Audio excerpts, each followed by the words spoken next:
That's awesome. Gorgeous! Cool.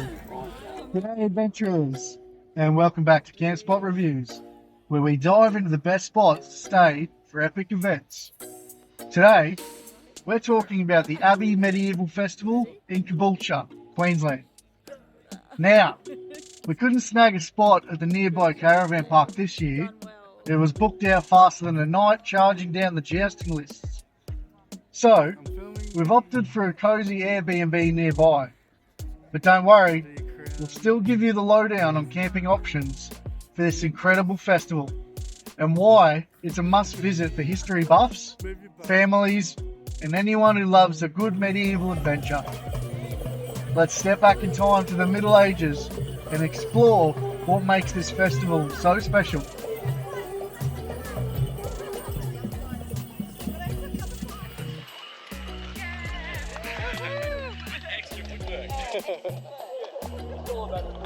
Now, let's talk about the house-pounding highlight, the Moreton Bay Medieval Joust Championship.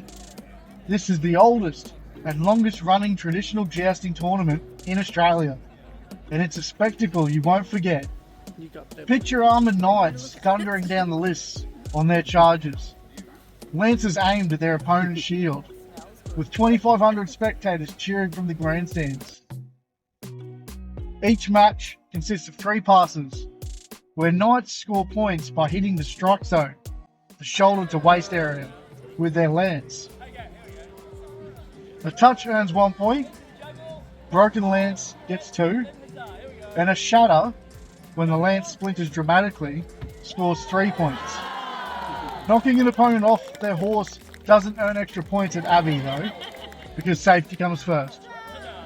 The festival is unique for featuring equal numbers of male and female jousters, like Lady Amanda Challen, who once took a tumble in 2018 but got back in the saddle for glory.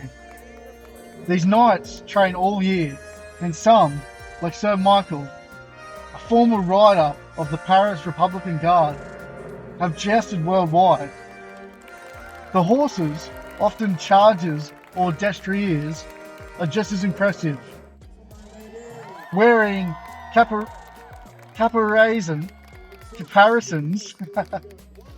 with heraldic design and chevrons to protect their head. You'll need a $7.50 ticket to the jousting arena, with shows at 10:45, 1 p.m. and 3 p.m. both days. So trust me, it's worth every cent. Awesome. Alright. Let's talk about the festival itself. The Abbey Medieval Festival started way back in 1989, hosted by the Abbey Museum of Art and Archaeology in Caboolture. It began as a small gathering on the museum's lawn with just 30 reenactors and 300 guests, but it's grown into Australia's largest medieval festival, drawing 35,000 visitors annually. This year marks over 35 years of bringing the Middle Ages to life, from AD 600 to 1600, covering Europe and the Middle East. It's not just a fair, it's a living history event where over 1,000 reenactors create authentic encampments, showcasing everything from Viking games to Ottoman Turkish culture. The festival's director, Edith Kuff, and founder, Michael Strong, who's known as the Lord of Abbeystow, have turned this into a global draw, with jousters and performers coming from as far as Poland, France, and the US. It's like stepping into a medieval village, complete with a castle wall backdrop and the smell of roasting venison wafting through the air.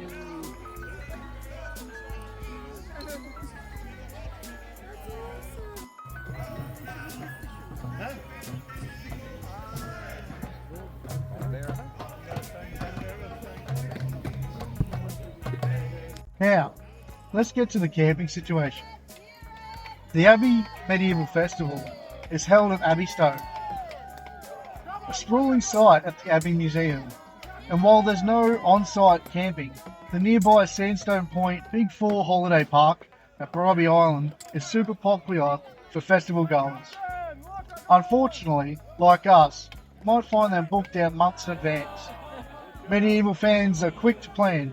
If you're looking to camp, there is other spots, but as I've stayed at the Big Four park before, I know how good it is. Book early, think 6 months ahead for the best chance. The festival tickets sold out in 2 days. That's how popular this place has become. Since we're staying at an Airbnb this year, we've got a comfy base to return to after a day of jousting in Mead. But if you're camping, you'll love the vibe of being close to other history enthusiasts. Many campers dress in medieval garb, even at their campsites, making it feel like an extension of the festival.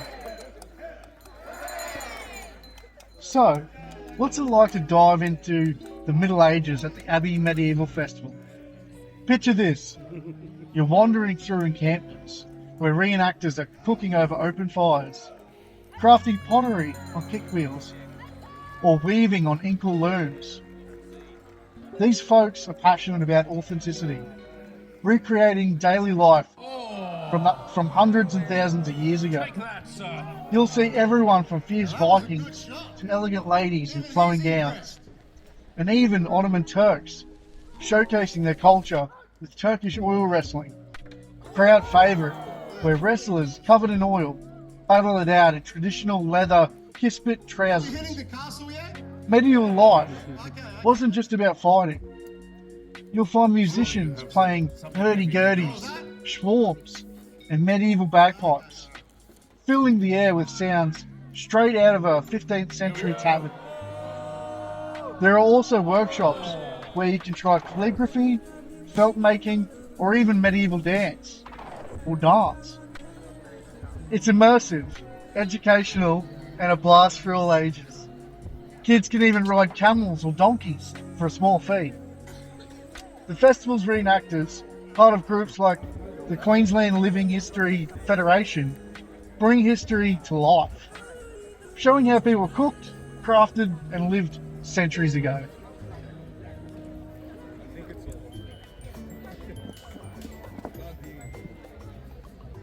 Beyond jousting, the festival showcases a range of medieval combat and weapons. You'll see historical combat displays with Viking, Byzantine, and Renaissance fighting styles, using everything from broadswords to flails. Knights were the elite warriors of the Middle Ages, trained from childhood in martial arts and chivalry. They wielded weapons like a 2-metre-long broadsword, capable of slicing through armour, or the flail, a spiked ball on a chain, originally a farming tool turned deadly. In 500 meters, turn left to boost 500. Pole weapons, like the Warhammer or Bec de Corbin, with its spear and pickaxe combo, were brutal in skilled hands. Jousting lances, though, were designed for safety in tournaments, made of soft, hollow wood with blunt or ball-tipped ends to reduce injury. You'll also see archery displays and even the largest functioning trebuchet in Australia, launching projectiles 100 metres. These displays aren't staged. Reenactors follow original rules, giving you a real taste of medieval warfare, minus the bloodshed. Very good. Alright, let's wrap up with some tips to make your Abbey Medieval Festival experience epic. First, grab tickets online. Skip the long lines and to avoid missing out. Trust me, it's a lifesaver.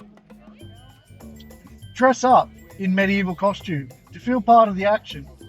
But if you're bringing a sword or weapon as part of your outfit, get a permit online or at the sheriff's office on site. Let's get a photo. Plan your day with the festival map to hit the jousting, markets and food stalls.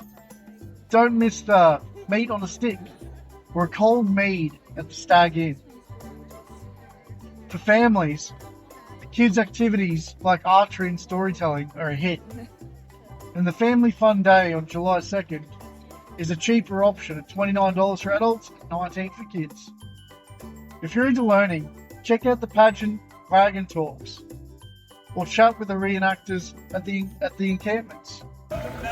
They love sharing their knowledge, and don't forget to visit the Abbey Museum itself for its collection of artefacts, stained glass to ancient pottery.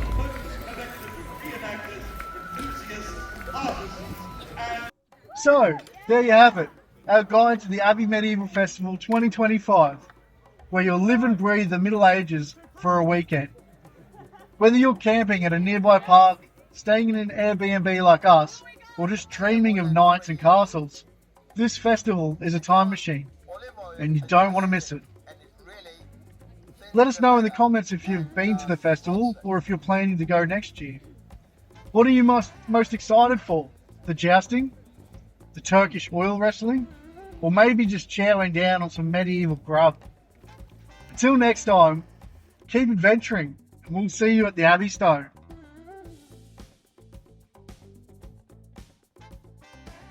Thank you.